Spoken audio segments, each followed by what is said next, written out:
Well, if you had any doubts that Joe Biden did the right thing to take Hunter Biden out of harm's way and give him an unconditional pardon for a 10-year period to cover all of his potential misdeeds and take him out of the line of fire of Trump, his FBI, and his Department of Justice, look no further than the new order we just got from the judge in California, Judge Scarcy, who was set to sentence him in about 10 days. And when you hear my report about what Judge Scarcy, a Trump appointee, put into his order, in which he's begrudgingly accepting the pardon, but not really, but took the time to chastise Joe Biden and suggest aspects of the pardon are unconstitutional. Now you know why Joe Biden did the right thing to pardon Hunter Biden. I'm Michael Popak.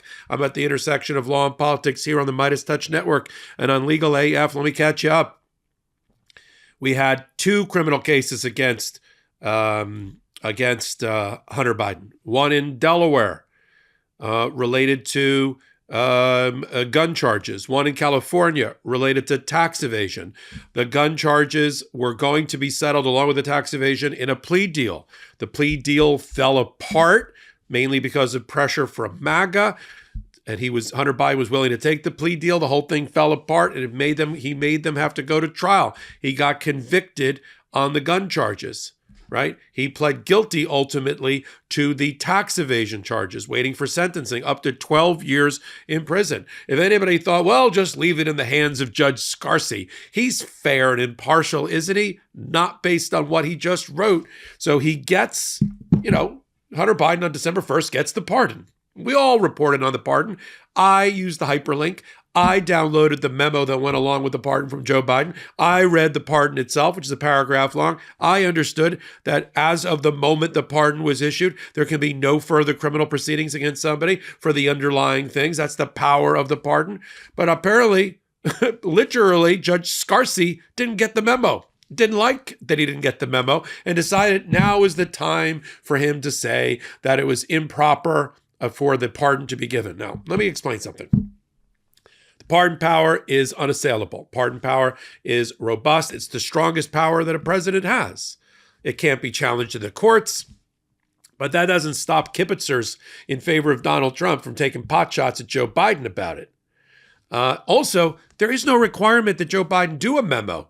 He did a memo to the American people because he wanted to explain why he originally said he wasn't going to pardon Hunter Biden. But as things developed and he decided not to run for office and Hunter Biden was about to get excoriated by Scarcy, now is the time to step in and give clemency. I mean, that's what clemency is for. So he wrote a memo.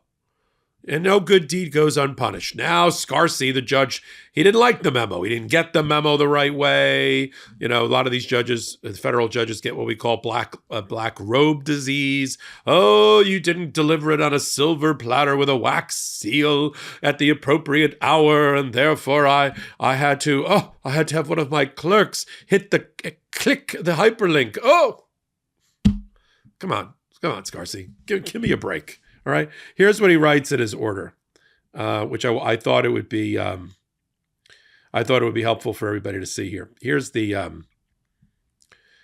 So he begrudgingly accepts the whole darn thing, but not without taking, as I said, the pot shots at Hunter Biden. So here we go. Give me 1 second. So here's his recitation. This is the judge now.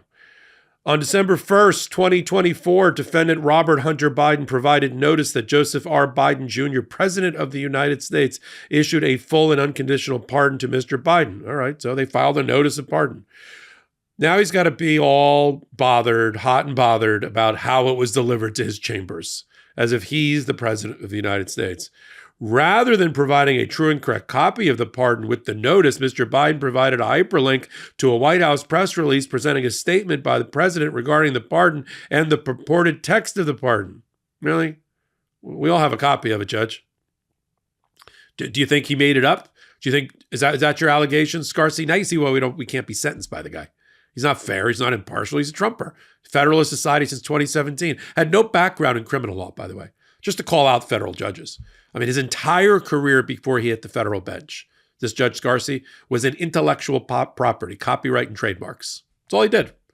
He's a chairman of the department of a couple of large firms, never tried a criminal case in his life. And now he's taking Biden to task. Why not? Guy's on his way out, going out of business sale. Let's kick him on the way out. Kick him in the backside on the way out. Here we go. And then he cites the links. The court previously noted its disapproval of this practice. I don't know what he's disproving. It's hard to tell in that sentence. Is he disproving of the practice of being provided a hyperlink instead of a hard copy? Or he's disproving of the memo that Joe Biden wrote to go along with the pardon? I don't know. But the president's statement illustrates the reasons for the court's disapproval. So now it looks like the judge is criticizing the memo that Joe Biden didn't have to write at all to go along with his pardon. The Constitution, Article 2 powers of the pardon don't say you got to write a memo. You got to write a book report before the pardon is going to be effective. So the judge goes on. For example, the president asserts that Mr. Biden was treated differently from others who were late paying their taxes because of serious addictions, implying that Mr. Biden was among those individuals who untimely paid taxes due to addiction. So now this is the judge just being snarky. It's like, oh, well, now you're taking pot shots at me and how I administered the case. So I don't like that. So let me criticize. All right. So he's basically saying, no, that's not the reason he didn't pay his taxes. He had money to pay his taxes, even though he was addicted, which I'm not sure is actually accurate for the record. Mr. Biden admitted that he paid tuition and different luxury items. And apparently Scarcy didn't like all that. And he used a lot of his money to support his lifestyle. According to the president, this is now Judge Scarcy again, the guy that was going to sentence in about a week Hunter Biden, no reasonable person who looks at the facts of Mr. Biden's case can reach any other conclusion that Mr. Biden was singled out only because he's the president's son. So then the judge says, well, there's been 2 federal judges who have looked at this issue and have refused to dismiss the case on selective prosecution. All right, we understand that. Oh, the stores have already moved on from Halloween, and the holiday season is now officially upon us. Just look at the stores and supermarket parking lots if you don't own a calendar, and with it and the time change, your time to spend preparing meals for your family just got a lot shorter. 'Tis the season to liven up dinner. Gift an endless variety of tasty food from award-winning chefs with Cook Unity. Cook Unity meals are crafted from local farm-fresh ingredients and deliver vibrant flavors directly to your door, all at a fraction of the cost and time. Our family's new favorite? Ruben Garcia's pesto chicken breast with roasted potatoes and baby kale salad, which clocks in at just 660 calories per serving. And putting it together and making it made me feel like a chef again, with the added satisfaction that I know the ingredients are healthy and fresh, and the result shows that I love and care about my family. And we get to support local chefs and suppliers as an added benefit. Dozens of chefs offer a wide variety of cuisines. Select from over 350 meals or have them picked for you. Browse the menu by protein, chef, cuisine, or dietary need. You're sure to find food you'll love, easy and effortless. No cleanup or meal planning. Meals delivered fully cooked. Just heat in as little as 5 minutes. Flexible commitment-free subscriptions. Skip deliveries, pause or cancel anytime. Enjoy restaurant-quality meals for a fraction of the price. Subscriptions start as low as $11 a meal. The chefs you see on TV and in 5-star kitchens are the chefs that make your Cook Unity meals, like John DeLucy and his authentic Sunday sauce and rigatoni with meatballs and Italian pork sausage. Plus, we get to see in advance the micronutrition ratios for each meal, breaking down carbs, protein, and fat ratios for each meal we eat. Their roster of all-star chefs include Food Network alums, James Beard Award winners, and acclaimed restaurateurs, balancing flavor and nutrition in small batch meals sent fresh, not frozen, made with humanely raised meat and organic ingredients when possible, plus fresh seasonal products. Give the gift of delivering mouthwater meals crafted by local ingredients and award-winning chefs with Cook Unity. Go to cookunity.com/legalaf or enter code legalaf before checkout for 50% off your first week. That's 50% off your first week by using code legalaf or going to cookunity.com/legalaf. I mean, Scarcy's been a pain in the ass in this case from the beginning. I'm sure the lawyers representing Hunter Biden told Joe Biden, that they're having a lot of difficulty with Judge Scarcy, and that it looks like he wants to throw the book at Hunter Biden to make an example out of him. And that's exactly why a father/president of the United States with one remaining superpower should exercise the pardon. And the judge goes on, because he's got to be the most important person in the room on this issue. I've seen many judges accept pardons, especially the ones given by Donald Trump. Judge Scarcy, if you got when you get inevitably a Donald Trump pardon, are you going to criticize and excoriate Donald Trump for exercising his power of the pardon as the president of the United States? I defy you to do that. Do it. I doubt you will. When Donald Trump signs off on 2,000 pardons for everyone related to Jan 6, everyone in MAGA Congress, everybody in his inner circle, incoming cabinet members, and people in his administration or around his administration are all going to be given blanket pardons, unconditional pardons. Are you going to write a letter to the editor and complain about that use when he doesn't write a memo? I'd like to see that.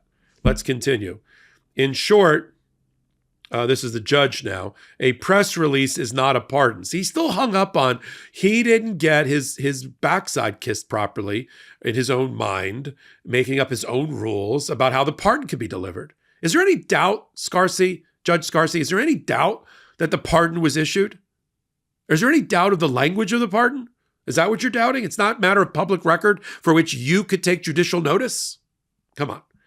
But he's still going on page 3. In short, a press release is not a pardon. The Constitution provides the president with broad authority to grant reprieves. Yeah, no crap. But nowhere does the Constitution give the president the authority to rewrite history. Oh, boo-hoo on you, right? And what were you? Why don't you be honest with the American people as long as you're talking to them? Why don't you be honest with MAGA and tell them what you were going to do to Hunter Biden?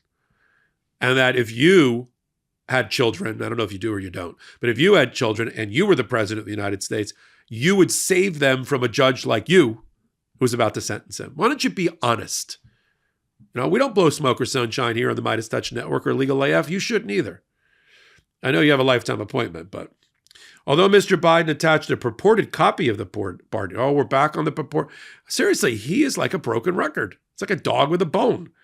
A purported copy of the pardon to a subsequent filing, the copy is not substantiated by an authenticating declaration.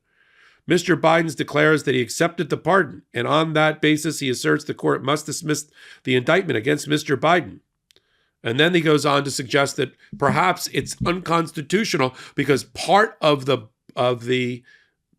pardon, which was through December 1st, included about 5 or 8 hours of additional time to wrap up December 1st that hadn't yet happened, and you can't really give future pardons, which I'm not sure that's true under the way the Constitution is written either, Judge Scarcy.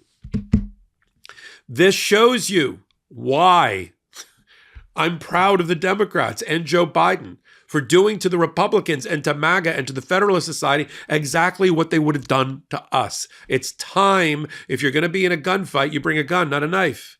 It's time to have sharper elbows, Democrats. It's time to use every appropriate rule and trick in the book in favor of democracy and a constitutional republic.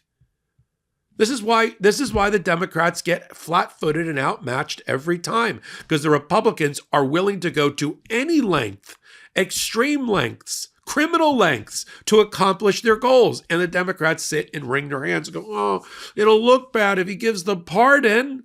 Not the pardon. That'll give license to Donald Trump to do his 2,000 pardons.